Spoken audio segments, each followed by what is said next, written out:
Our 2-year anniversary is coming up, by the way. By the way, we should do something. Are you excited? We should do something. I don't give a fuck. I'm joking. It's good. I'm excited. Do you know what day it is? Do you know? I have it on my calendar. Today is Tuesday. No, do you know what? It's the 13th of April. Oh, there we go. And we're gonna have to do something for it. So, yeah. There you go. I told everyone you get your top off on a live Instagram feed, and that was how we were going to celebrate. No. Just quieten down, baby. Per capita export value. Library! Minister, are you embarrassed by your behavior today? There's a lot of bleeding hearts around. Do you have the fortitude or the gonads to stand up and come across here and say that to me, you son of a bitch?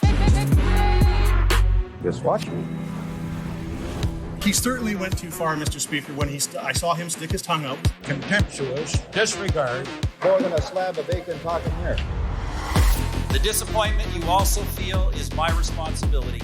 I lost my temper. What is the nature of your thoughts? The word was FART.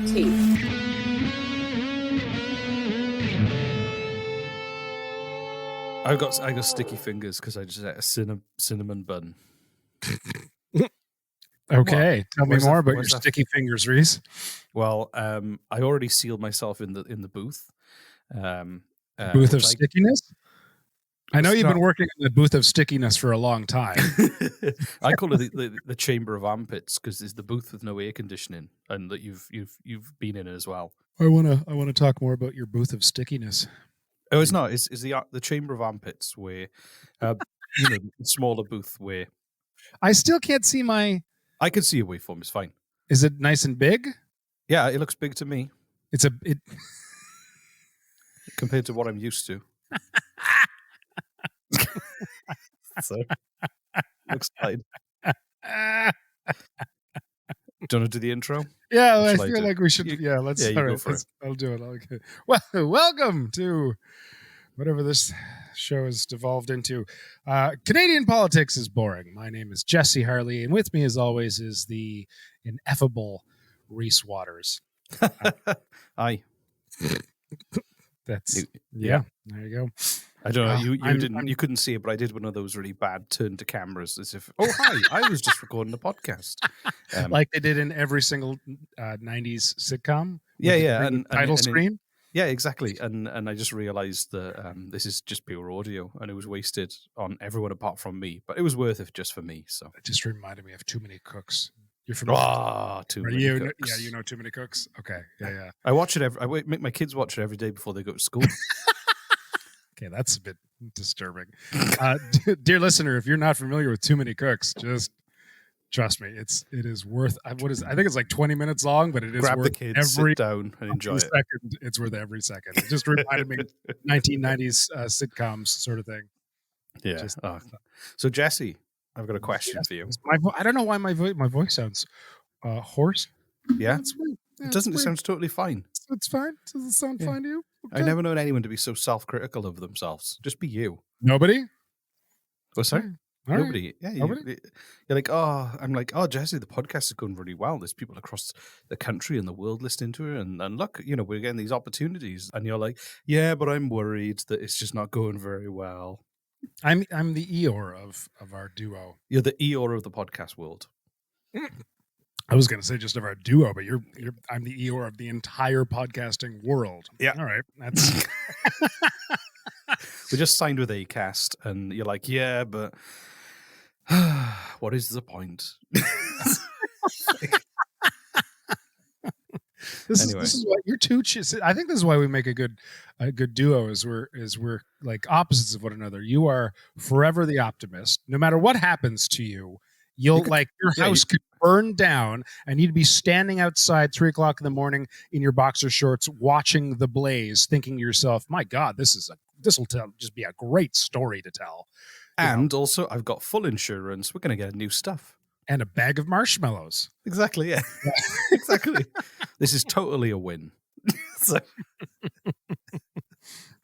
Meanwhile, I'll win the lottery and think, "Oh, this isn't enough." Oh yeah, this is only I gonna last wanted me 3 30 palaces. years. Yeah. Exactly. Oh, I've got a new neighbor, and they've got a really fancy house that was built, a brand new one, and they have like 4 Hold on, or 5. What Sorry, constitutes a fancy house in your mind? it was like it sold for like $1 million, Oh, that's pretty. All which right, in okay. Atlantic Canada is a fancy house. Yeah, it's a fancy house. Yeah, and the neighbor's got like 5 cars, and like it looks like, but they're like all like Jesus. sports cars or like a Hummer and all these things, and it looks like a rap video. Like they're just looking at their house.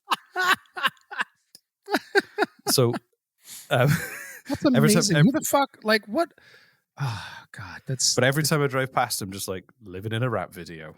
Look, That's kind of sad, honestly. Look, kids, there's our neighbor who lives in a rap video. Wave, like, it's like Help me! I can't escape. Help, please. I'm just rhyming badly all day. His face pressed up against the window. Camera crew behind him. I don't know where this voice comes from, but I like it. I might use it some more. I'm in a rap video. Ah. So Jesse, I've got a question for you. Do you own a house? No, I Do you wish. do you live in one? Kind of. It's like a house with like apartments in it, sort of thing.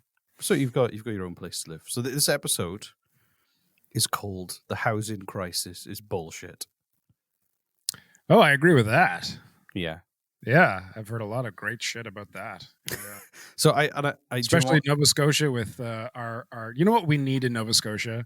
I'm sure we've had this discussion, but like there's a lot of things that like people are kind of complaining about and yelling about, and you know there's a lot of problems that Nova Scotians have, and I don't mean to disclude the rest of the country. But Nova Scotia has one problem that I think if we solved this one problem above all else, we'd be far, far better off. We desperately need more condos. Just like any condos. Give me 1 or 2 other condos. It's fine. At the moment, we are in desperate need of condos. We're sorely lacking in condos, specifically condos. So, yeah. One's throwing that out there, and they kind of look the same. You literally build one, and you could be anywhere in the world. They just I mean, I don't mean low cost housing. No. I don't mean affordable housing. I mean characterless, overpriced ones with a coffee shop in the bottom. Yeah. We don't have enough of those, and a trendy local brewery. Right. My God, that I assume is struggling to pay the rent. But I'm so fucking sick of the condos in Nova Scotia. In case you guys weren't picking up on my insane sarcasm. If there's construction happening in Nova Scotia, there's a 99% chance that is being made into a fucking condo, and it's everywhere. I don't know. We don't like to the point where Nova Scotians routinely have the question, like they talk to themselves like, "What is going on?" Like it's that much to the point of like, "What is happening? What is like seriously what is going on?" We're all kind of befuddled by it. Don't really understand. so I mean, there is a housing crisis, and there's not enough homes. Everyone is struggling to find housing, unless you've got a ton of money. But the thing is that they are building lots, but they're not building houses that are affordable for people. Most people who are struggling to find housing. God, no. Like Halifax, Nova Scotia was, I think, recently. But this is Canada wide. Most. Yeah, oh yeah, no, I'm from here, so it's hits me harder. But like we've been deemed the most expensive city to live in all of the country, including Victoria, compared to wages and everything. Yeah, everything, cost of living. So like rent is insane. And like the like where I live, like they're building tens of thousands of new housing units, but they all cost like they're not affordable. $1 million. Yeah, they all cost. And then not that I live in like a fancy neighborhood or anything, but it's just that the new developments all tend to be like they start at like 600,000, and like the Nova Scotian government announced that they were spending $22 million to build 373 new affordable housing units, and that's it, like 343 affordable units. Oh my God. Well, I mean, you know, it's a start. I'll give them that. Because before they said that, there was nothing, right? Like, except for more condos, which are like unaffordable condos. It's like you've just taken a Band-Aid off your arm and you've just tried to stick the Titanic back together with it. That's what it's like. It's a small dent. Yeah. That was one of my better metaphors. We want cheap labor, but we don't want to give them a place to live. No, exactly. their Why slogan, don't you their sleep under musical your slogan. desk? The new desk hammock. Sleep under your desk. There we go. It's made from renewable materials. So, Jesse, what do you think affordable housing is? How would you define affordable housing? A house that you can afford. Is So, I don't. I mean, like they in quotes they say that you should be able to pay for where you live, whether it be rent or mortgage, with 1/3 of your paycheck, which I still think is quite a large it is, sum yeah, of money. yeah, but that's what they say. yeah. So That's it. if It's 30% of a household's before tax income. It deems it as affordable housing. So you're only spending 1/3 of your money for a roof before over your head. taxes, oh Jesus Christ! Exactly. It's the worst. And So I then- mean, that's before So affordable. it's probably more like 40%, maybe Yeah, more. right. Yeah, So I'll stick with that, exactly. right. Yeah. And then and the problem is as well, what happens is if you live in if you don't want to live in an expensive area and you want to move further out and get cheaper accommodation or cheaper housing costs, then that just increases your transportation costs. So is when you use that as a term, it doesn't unless you just actually never leave the woods. Yeah, it's just too complicated. So when someone buys a cheaper house out, it increases the transportation costs. So it's a very simple way of defining what affordable housing is. And it's this thing called anyone who spends more than 30% of their income on shelter are classed. They're deemed to be considered core housing need, and core housing need helps identify households living in dwellings considered unsuitable, inadequate, or unaffordable, and it also considers income levels so that you basically can't afford where you're living now or any suitable or adequate housing within the community you live. I think that covers, so anyone who's spending more than 30%, which is a lot of people, I imagine, Oh yeah, are at that stage of core housing. At the stage of in core housing need. It's crazy. And a lot of the stats I don't think have even caught up. So 2018, 11% were in core housing need. I think it's probably going to be higher than that. So hold on, core. You're saying core housing? Core housing need is in they spend more than 30% of their income on housing. Oh, right. Okay. Yeah. And rent is 3 times more likely to be core housing need than homeowners. I know several people who have to live with like a large amount of roommates, simply because if they didn't, they would not be able to live at all. Yeah, and that's kind of like they don't live with a large amount of roommates because they want to live with 27 people. It's just the only affordable option. Oh, and the other thing, although to be fair, like I said that was an exaggeration, but years ago when I was looking for a place of my own in Halifax, I was looking around and.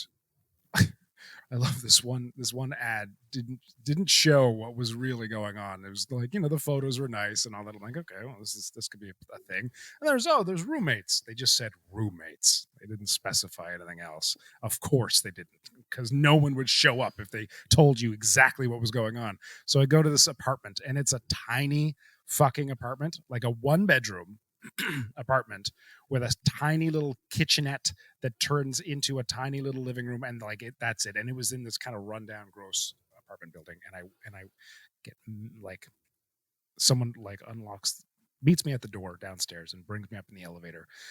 And he's kind of shy looking, and I'm like, okay, well, that's fine. You're just meeting me for the first time.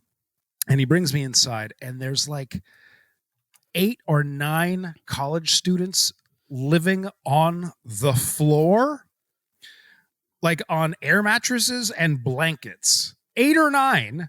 Maybe that might be an exaggeration. It might have been like 7, right? And they're all looking at me like... Were they all watching 10 Things I Hate About You and having a sleepover? No, they were living there while going to college. And they all looked at me like deers in headlights. And one of them said, like, you can have the bedroom. The bedroom can be yours if you want. Because I guess I would be paying for the majority of the rent or whatever. I don't know. And but then I was great. I can step over you in the night when I need a piss. Like, good God, man. That's inadequate housing because that also. So I lived there for 4 years. No, I'm just kidding. I didn't. Exactly. And you're still good friends now. Oh yeah, that's good. All of you. So also you're twice as likely to be in core housing need if you're a visible minority, and 37% of seniors are core housing need. So they're living in unaffordable homes, which is crazy. And if you spend more than 50% on housing, you're considered severe housing need. It's I mean, I'm sure there's lots of people who spend that much on their income and are just eating noodles and just saying, "Hey, we'll pay it off one day, and then maybe we'll be able to afford to have a life as well as a home." It's just pretty common, I think. Mm-hmm. And when I moved to Atlantic, the joys of capitalism. Once Yay. again. Yay! So most of Canada's social housing was built between 1946 and 1993. So the problem is there's so much construction going on all across Canada, but it's not the right kind of housing to solve any of these problems. Is this episode? Are you trying to just sneak in an educational episode? No. I'm going to get. Or is it just I'm just going to teach Jesse about how the shitty housing crisis? He's going to learn something today, and he's going to expect something wild and crazy. But by the end of the episode, he's just going to have learned. I can't wait. But, This is it's a combination. Someone better be on fire by the end of this episode. That's all I'm saying. Okay, well, how about not like you or me? Yeah. Just somebody. Okay, everyone's drunk. So. Do you? I think the problem is that a lot of this construction is going on because. Do you think that if a property developer gives a politician lots of money, they will prioritize social housing, or do you think they'll let them build? If who gives a politician lots of money? Sorry, a property developer, construction companies, people building these condos you love so much. Do you think they're going to be up for doing more social housing? Well. Our politicians are so corruptless. They're just, it's impossible. You make up a word. I did. Did you like it? Corruptified. Corrupt. No, I was saying corruptless. Corruptless. Completely unable to be corrupted.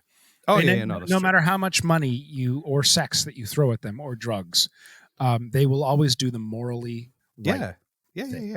Yeah. Always do the right thing. So obviously, no. They must have other reasons for not addressing the housing crisis. I'm guessing because they really want to address the housing crisis. I'm guessing that Jesus came down and told them not to for reasons, and they're like, "Well, God works in mysterious ways. Can't touch the housing, make affordable housing right now." So I'm surprised they haven't told us that because everyone. I just wish they'd open up and say it because it's important. No one's ever solved a housing crisis in their entire lives. It's just impossible. It is impossible. It's too hard. It's not even worth everyone. By the time you've done it, you're like. I remember I tried to solve the housing crisis once, and I woke up 3 days later. On the shitter. I didn't remember what happened. There was dried blood all around my mouth, and Jesus and Christ. I don't know if you heard what I said, but I said that you were trying to solve the housing crisis on the shitter, and then you said you woke up 3 days later with dried blood around your mouth. And I'm still picturing you waking up out of a coma on the toilet. Yeah. I was like, oh my God, this is just too hard. No wonder the politicians don't address this issue. So I've got an article from the Thai. Where's Daddy? Oh, Daddy's in another toilet coma. He tried to solve the housing crisis, and we just need to wait for him to come back round. And he just you kind of stumble out of the bathroom, dried blood around your mouth. You're nope, no, honey, sorry. It's okay, dear. Come. She comes, runs over, puts a blanket around your shoulders, and your children run up to you. Stop trying to solve the world's problems on the toilet. You keep blanking out. We had to shit in a bucket for 3 days. She's like, are you trying to solve problems in there? So anyway, I found a really good, interesting article from June 2018 by Jeff Dembecki, and it's called "How Developers Sway Vancouver Elections," and it was looking at a municipal election in in Vancouver. So I'm going to read you the article. In the last civic election, Vancouver's most left-leaning party was virtually wiped from the political map. The coalition of progressive electors, mayoral candidate Mina Wong, finished a distant third. The political party, which had for decades been a gravitational force in Vancouver politics, failed to elect a single councillor. And they were looking at different reasons why this happened. And apparently, it had been the most expensive election in Vancouver's history. Her rival had raised $2.9 million, and another party had raised $2.4 million on pro-development platforms. The biggest backers by far were companies somehow involved with real estate. Mina Wong's party had proposed policies such as tax on empty homes and raised less than $100,000. So a lot of the pro-property developer candidates are being given a lot of money to compete in very small elections where decisions are made on planning and completely flooding the market with messaging that the smaller, kind of more pro-affordable housing parties can't afford to keep up with. Joy. This isn't surprising at all. It is surprising. You just said that Jesus made them do it, so it is surprising. It's supposed to be a plot twist. No one's on fire yet. So do you know who else? Can you think of a politician? And we once said he looks like he's about to pop. Who else is involved with property developers? Aaron O'Toole? No, Doug Ford. Doug Ford, right? Doug Ford did look like he's about to pop like a pimple. Yeah, exactly. Right. Yeah, exactly. So 8 of Ontario's most powerful land developers own thousands of prime real estate near the proposed route for the controversial Highway 413, a National Observer Toronto Star investigation has found. 4 of the developers are connected to Doug Ford's progressive conservative government through party officials and former Tory politicians now acting as registered lobbyists. So basically, the property developers and the people spending the money on construction and infrastructure all have a direct line and personal interest in a lot of the parties and the decisions being made. Yay. Isn't that good? That's great. So what are you going to do about it, Jesse? It's fuck all I could do about it. I'm going to go sit on the toilet for 3 days and see if I can solve it. Just blank out. It's just too hard. We've all tried. Doug Ford is at a press conference with dry blood around his mouth. So we tried. It's just too hard. We're just going to build more condos. That actually feels good rather than blanking out. So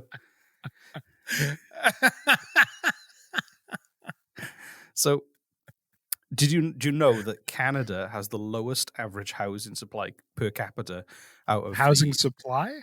Yeah, so how many houses are available for people to live in compared to the population? Oh. Out of all of the G7 countries. So there are 424 units per 1,000 people. In all of Canada? In all of Canada, which is behind the UK, which is a small island with almost double the population compared to the world's second largest country that has so much space that it's an entirely manufactured. It's a manufactured crisis. Or it's not even manufactured, it's just an accident that nobody wants to correct.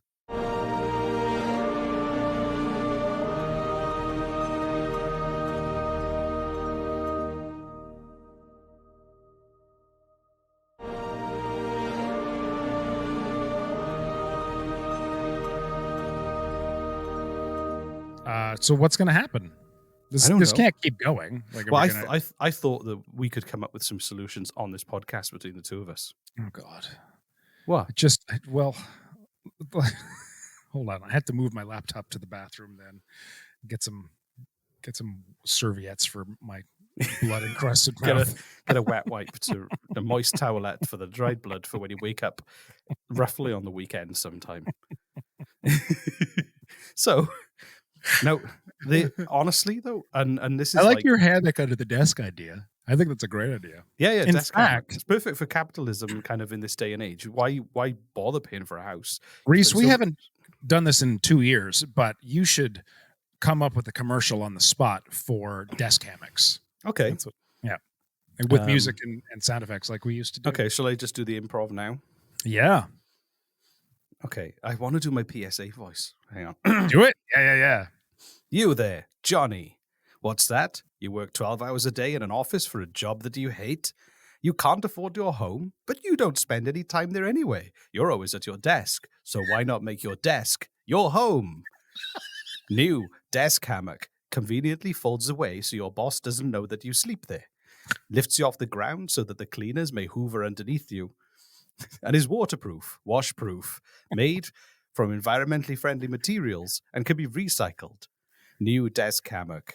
Your life is miserable, so why not embrace it? How was that? That's good. That was you. good. I don't know if it was as good as Moose Suppositories or Snortable Mustard, but it was all the above. Yeah. It's Tuesday afternoon. What do you want from me? So I want to give you some answers about all these condos that they build. Yeah. So they're everywhere.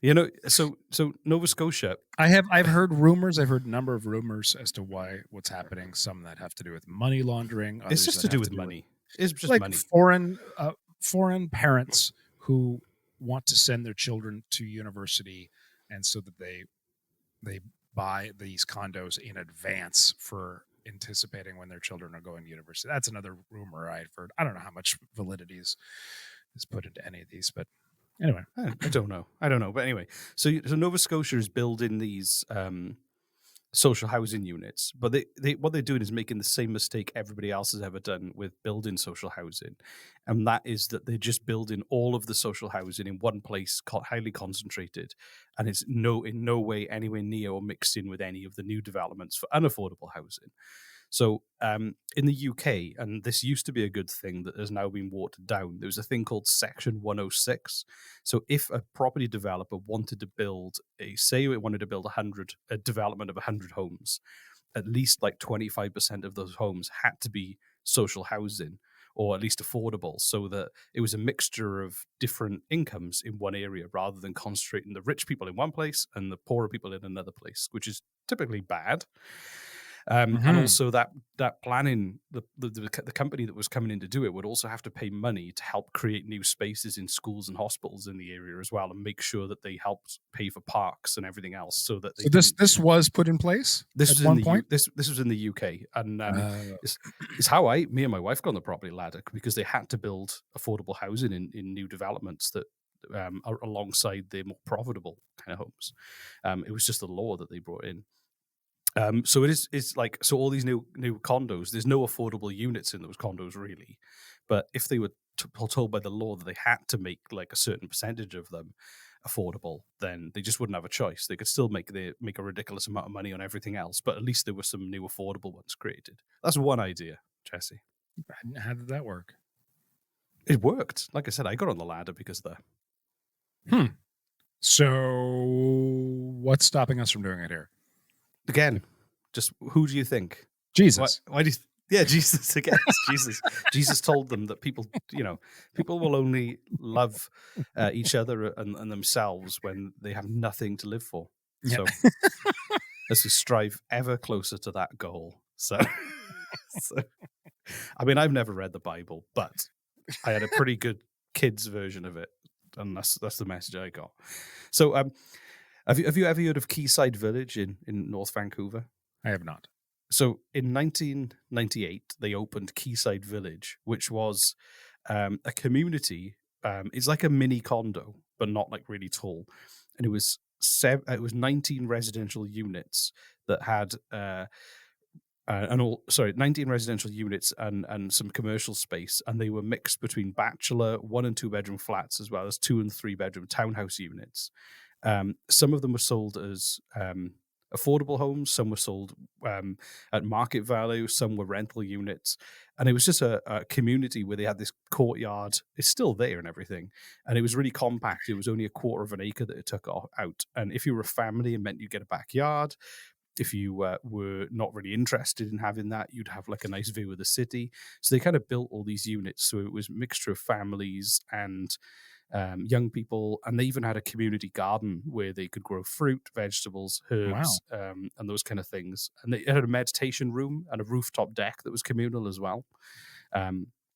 Still is, and is kind of built as like a model. And they built one of those in the 90s, and they never built another one again. Oh my god! So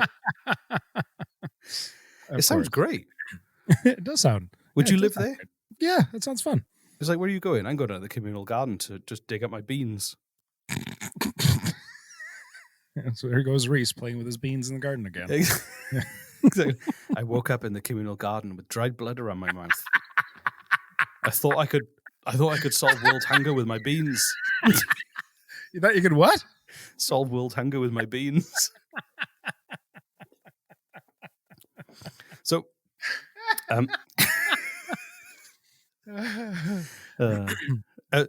if we're gonna if you don't have a title for this podcast episode, I think you should call it "Waking Up with Dried Blood Around Your Mouth." Just say, let's just really confuse people for a second. Yeah. I tried to solve the world's problems, and I woke up with it's too hard.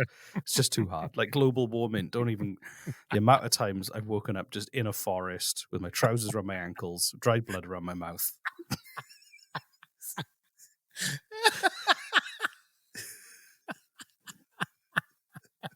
I don't know why it's so funny, but it is. I think it's a better excuse for us not doing anything to solve any problems. So there's just like an off switch in your brain. Yeah. So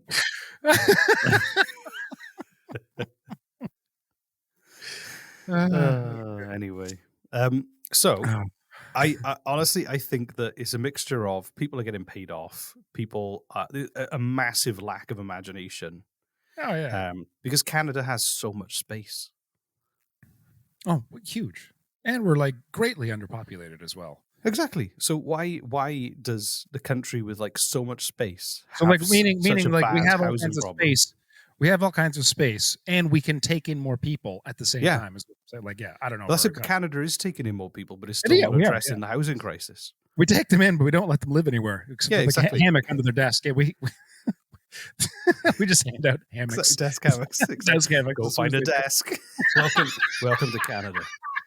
It's not even their own desk. Just go find a desk. Exactly.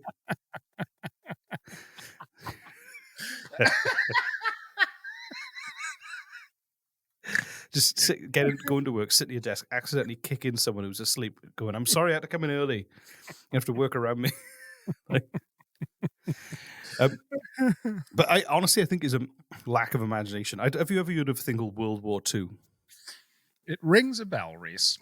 Yeah, it was the one that happened after World War One. Thank you. And it was the last World War because the third one will be the end of all of us. So. Always the optimist.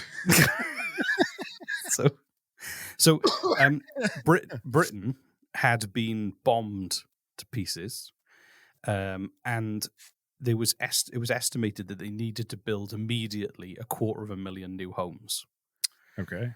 To provide all families in 1945 with accommodation. So they started this massive home building program that was really successful. A lot of the houses they built, people still live in today and are of really good quality. But what they did was they came up with this thing where they were like, we don't just need new houses, we need new towns and new cities. Right. So they actually planned, there was a thing called the New Towns Act of 1946, which basically was... the idea was it was supposed to be a revolution. So to create machinery for positive town construction. So they built 27 new towns in the UK over a period of like decades, and they include places like that are like big towns that grown into being cities like Milton Keynes, places like Cwmbran, which is near where I grew up. Which is like just a whole purpose-built town, essentially, and a lot of them were built like so that you had space. There would be like a nice grassy area. The houses were built around. They were on trains. It was easy to get a train there. They had train lines running through, so you didn't necessarily have to have a car. It was walkable. Like shops were in walking distance. And it was just a nice place to live. And they still are like the nicest places to live because they were laid out in a way where people are like, let's build whole new towns, design them and build them in a way that people would like to live there. Wow. And that was in a small country which didn't have a lot of space. And I'm like, Canada's got so much space. You could easily just go, well, there's not enough space, so let's just build some more communities that don't rely on cars and also that are nice, rather than just shoving condos in bits. Shoving condos in bits. Yes, small bits. So what was the name of that act that said the New Towns Act of 1946? Was that the one that where developers are if developers are coming in to build, houses or whatever, they had to create a percentage of that that was at least affordable. A lot of the houses they were building were affordable because a lot of the people didn't have money to buy houses then. They were like moving out of the cities that were in ruins. And no, but is that the name of the act? The New Towns Act. That's what you were talking about. Is that? Oh, that was Section 106, which is Section 106. So in Canada, all we have to do is make sure that none of our politicians are corrupt, are put in some sort of law that prohibits them from accepting bribes or punishments if they do accept bribes, and then in state Section 106, is it 106? Yeah, Canada-wide. And so if you're going to build new stuff, you've got to make 25% of it affordable. Right. So all of that seems easily doable. It's been done, right? So many times. They also did it in do it. They did it in France, Germany, Italy, Sweden, and there's a lot of places in the US where they've done it as well. There's places like Peachtree City in Minnesota and Riverside Plaza in Minneapolis. So they just built entire new towns just to solve housing crises and like also to do better planning. So rather than just cramming more people in areas that are already built up and don't need more people, you just purpose build one that is, hey, if we design it this way, there'll be less traffic. If we design it this way, they can get a bus or a train to work rather than driving all the time. You're missing a huge point though here, Rhys. You're missing everyone in politics is just shit. That's yes, but like let's really narrow it down and look at it from their side. Okay, you've got these real estate developers who are, really, really wealthy, but they're not rich enough. They need more money, right? Always they need all of the more money. And in order for them to do that, they go to the politicians who need more power and need more money as well. They need more power and money. This is like doubly so. So the two of them working together, the real estate people who need more money, they pay off the politicians who need more money and power so that both of them can have more money and more power because they don't have enough. Do you see their side? Do you see their side of the coin? You got to look at both sides, Rhys. Both sides. I got a quick fix for this though. So politicians, they first of all they want power, but as they get old and they realize they can't play the political game anymore, they want legacy. So you look at they want to have some kind of legacy though, so that when they leave and they're not prime minister or premier or anymore, that people remember them in 20, 30 years time rather than the names just vanishing overnight. So if we say to them, hey, if you build a load of new towns, you will name them after you. So go, hey, Justin, you can have Trudeau Town. Hey, Aaron, Trudeau Town. You can have O'Toolesville, or Toolville. Yeah. And I think that if we let them kind of go, you'll be great. You'll be remembered. You've got to get politicians who are either just so old they don't give a shit anymore and they're just worried about their legacy, and then they probably do it. But that's actually not a bad idea. Honest to God, that's not a bad idea. Just really pushing it, pushing the agenda towards their strengents or their. You go in 100 years' time, they'll go, "Who built this city? It was that man. There, he's dead. There's the statue." probably gonna have to remove it because it turns out he was racist to the standards of today. But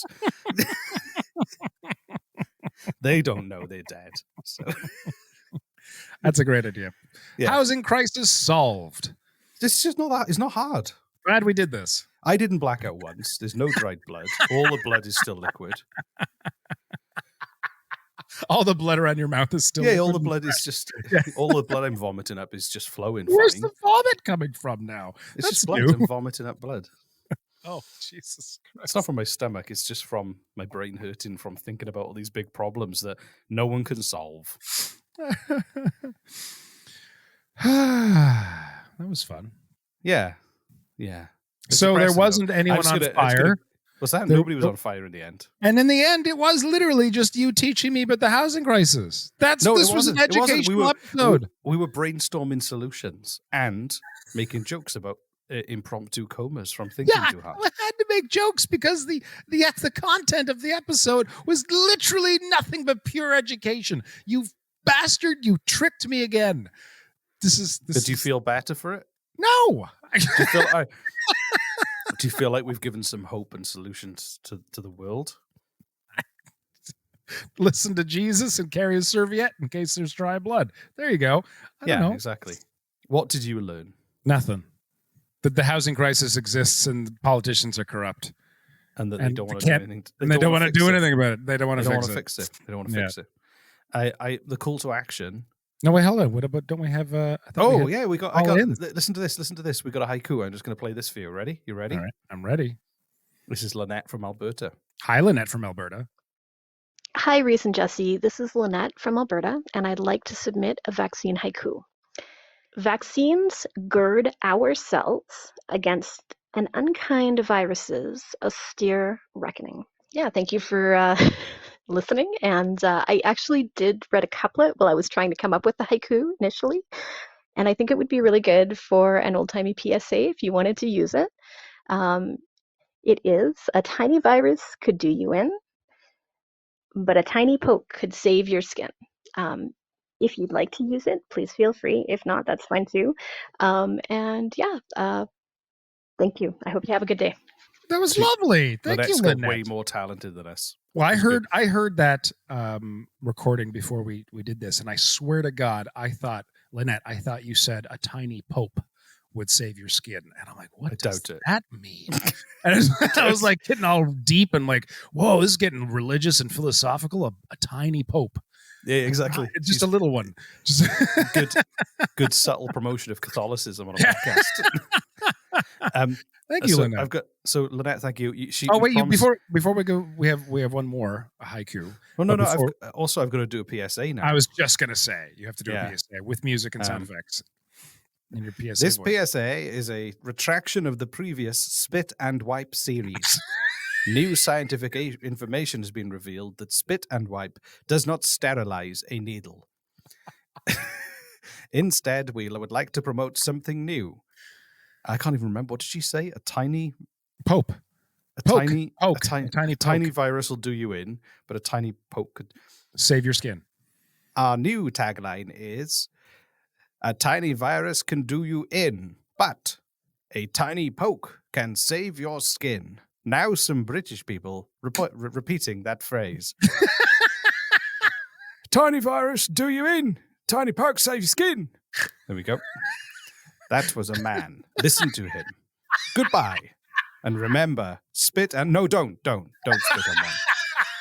Remember, a tiny virus will do you in, but a tiny poke may save your skin. This message was brought to you by the Ontario Board of Poking. There we go. Previously known as the Ontario Board of Spit and Wipe. Spit and Wipe. I'm going to come up with a new corporation called Spit and Wipe Solutions. The most environmentally friendly way to sanitize your hypodermic needles. Anyway, so and the other one was from a listener called Randomness is Fun 95. Randomness is Fun 95 on Instagram. My horrible haiku: life-saving vaccine, a green